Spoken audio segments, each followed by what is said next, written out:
Everyone, I am your Hindi teacher and today I will explain you one poem which is of class 10th and the book name is स्पर्श भाग 2। First of all जो आज मैं आपको कविता करवाने जा रही हूँ वो मैथिली शरण गुप्त जी की लिखी हुई रचना है। जैसे कि हम जानते हैं कि मैथिली शरण गुप्त एक प्रसिद्ध कवि थे। उनका जन्म 1886 ईस्वी में झांसी के करीब एक गाँव में हुआ था और अपने जीवन काल में ही वे राष्ट्रीय कवि के रूप में विख्यात हुए थे। विख्यात मतलब प्रसिद्ध हुए थे। इनकी शिक्षा दीक्षा घर पर ही हुई थी। संस्कृत, बांग्ला, मराठी और अंग्रेजी पर इनका समान अधिकार है। मतलब हर प्रकार की भाषाओं में इन्होंने जो कविताएं लिखी थी। प्रकृति के अन्य प्राणियों की तुलना में मनुष्य में चेतना शक्ति की प्रबलता होती है। वह अपने ही नहीं औरों के हिताहित का भी ख्याल रखते हैं। मतलब जो मनुष्य होता है उसमें सबसे ज़्यादा शक्ति होती है, चेतना शक्ति होती है। मतलब सोचने समझने की शक्ति। मतलब वो अपने साथ साथ दूसरों के बारे में भी, दूसरों की भलाई के बारे में भी ध्यान रखता है। अब मैथिली शरण जी की लिखी हुई इस रचना में उन्होंने क्या बताया है? उन्होंने हमें बताया है कि मनुष्य किस प्रकार लोगों की भलाई करता है, उसका जीवन किस लिए बना है। और इसको अगर हम पूरा जानना चाहते हैं तो ये कविता हमको ध्यान से सुननी होगी। हाँ जी, first of all write their date and day बच्चे। Today date is 22 August 2020 and day is Saturday. कविता का नाम है मनुष्यता। विचार लो कि मृत्यु हो ना, मृत्यु से डरो कभी। मरो परंतु यूं मरो कि याद जो करें सभी। हुई ना समृत्यु तो व्यथा मरे व्यथा जिए। मरा नहीं वही जो जिया ना आपके लिए। वही पशु वृत्ति है कि आप ही चरे। वही मनुष्य है कि जो मनुष्य के लिए मरे। सबसे पहले जो डिफ़िकल्ट शब्द हैं, जो अर्थ हैं इनके मैं आपको बताऊंगी। मृत्यु होता है मरणशील, मृत्यु मौत होती है, वृथा होती है बेकार, समृत्यु होती है अच्छी मृत्यु और पशु वृत्ति होती है पशुओं जैसा स्वभाव। इस गद्यांश की रचना मैथिली शरण गुप्त जी ने की है। अब इसमें कवि हमें क्या कहना चाहता है? कवि कहते हैं कि हमें यह भली भांति पता है, हमें अच्छी तरह पता है कि हमारा जो जीवन है वो मरणशील है। मतलब कभी ना कभी हमें मृत्यु तो आनी ही है। तो हम ऐसा जीवन क्यों ना जिएं कि जो हमारी मृत्यु है वो समृत्यु क्यों ना बन जाए, मतलब अच्छी मृत्यु क्यों ना बन जाए। हमें मृत्यु से कभी डरना नहीं चाहिए। मनुष्य का जीवन ऐसा होना चाहिए कि उसे मरने के बाद भी उसे उसके सद्गुणों के कारण उसे हमेशा याद किया जाए। जैसे हम आज भी गांधी जी को, पंडित जवाहरलाल नेहरू जी को, भगत सिंह को, इन सभी को आज भी याद करते हैं। इनकी अमिट छाप आज भी हमारे हृदय में छपी हुई है। क्यों? क्योंकि इन्होंने अपना जीवन दूसरों की भलाई के लिए लगा दिया, अपना पूरा जीवन हमारे कल्याण में लगा दिया। ये चाहते थे कि हमें आज़ादी मिले। हम जब अंग्रेज़ों के ग़ुलाम थे तो इन्होंने अपने जान की परवाह ना करते हुए हमारी रक्षा की, हमें अपने अंग्रेज़ों से छुड़वाया, हमारे देश को आज़ाद किया। अब यहाँ पर जो कवि है वो भी हमें कहता है कि हमारा जो जीवन है दूसरों की भलाई के लिए। अब जो मनुष्य अपना भला सोचते हैं, दूसरों के बारे में नहीं सोचते, क्या हम उन्हें याद करते हैं? क्या उनकी कोई यादगार बनती है कि हाँ वो मनुष्य मरने के बाद उनकी याद में कोई तस्वीर बनाई जाती है या कुछ ऐसे भवनों का निर्माण किया जाता है? नहीं, क्योंकि हम उन्हें याद ही नहीं करते, उनके बारे में सब भूल जाते हैं। पशु वृत्ति होती है मनुष्य का जो स्वभाव है। पशु का स्वभाव हम जानते हैं कि अगर हम पशु को खेत में चरने के लिए छोड़ दें तो वो क्या करेगा? सिर्फ अपने हिस्से का खाना खाया आएगा, अपना हिस्सा चर लेगा, लेकिन उसे ये तो नहीं पता ना कि उसने दूसरे पशु है जो वो भी भूखे हैं।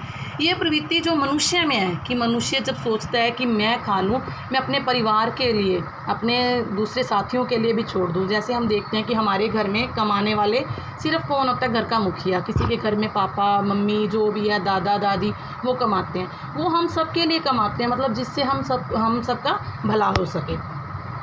अब जो दानी मनुष्य होते हैं वो सदैव परोपकार में लगे होते हैं, जो मतलब कि परोपकार करते हैं, दानशील जिनकी क्रिया होती है, जिनका स्वभाव होता है दान करने का। वो अपनी संपत्ति अपने लिए नहीं रखते, दूसरों में बांट देते हैं। अब यहाँ पर ये जो कवि है वो यही कहता है कि वही अमर है, उसे ही सदा याद किया जाता है जो अपने लिए नहीं बल्कि दूसरों के लिए जीता है। और वह पशु के समान है, पशु भी अपना पेट भरने के लिए अपने बारे में ही सोचते हैं। कवि का मत है कि सच्चा मनुष्य वही है जो सदा दूसरों का भला करता है और जो परोपकार के लिए अपना जीवन भी व्यतीत कर देता है। उसी उदार की कथा सरस्वती बखानती, उसी उदार में धरा कृतार्थ भाव मानती, उसी उदार की सदा सजीव कृति पूजती, तथा उसी उदार को समस्त सृष्टि पूजती। अखंड आत्म भाव से जो असीस विश्व में भरे, वही मनुष्य है जो मनुष्य के लिए मरे। उदार होता है दानशील, जो दान करने की जिसकी प्रक्रिया होती है, जो दान करता है। धरा का अर्थ होता है धरती, और कृतार्थ का होता है आभार। कीर्ति होती है यश, मतलब किसी की प्रसिद्धि, और पूजती मतलब मधुर ध्वनि करती हुई। समस्त सृष्टि हो गया सारा संसार, आत्म भाव हो गया अपनापन। अब यहाँ पर वही मैथिली चंद्र गुप्त जी हैं जिन्होंने इसकी रचना की है। वो हमें क्या कहते हैं कि जो मनुष्य दानशील प्रवृत्ति का होता है, जिसको दान देने की आदत होती है, मतलब दानी स्वभाव का होता है, उसका सदैव गुणगान होता है। मतलब उसके बारे में सब लोग उसके गुणों की चर्चा करते हैं। जैसे हम मंदिरों में जाते हैं तो वहाँ पर जो किसी दानी पुरुष ने कोई चीज़ बनवाई होती है, किसी चीज़ का निर्माण करवाया होता है, तो वहाँ पर एक स्तंभ में लिखा होता है कि ये इन दानी पुरुषों ने इस मंदिर को ये जगह दान दी है। मतलब उन दानी पुरुषों की चर्चा की जाती है, उनके बारे में लिखा जाता है। उस दानशील मनुष्य का पृथ्वी भी आभार व्यक्त करती है, पृथ्वी भी भार मानती है, आभार व्यक्त करती है, धन्यवाद करती है कि ऐसे मनुष्य के यश की मधुर ध्वनि चारों दिशाओं में गूंजती है। वह मनुष्य संपूर्ण विश्व के लिए पूजनीय माना जाता है।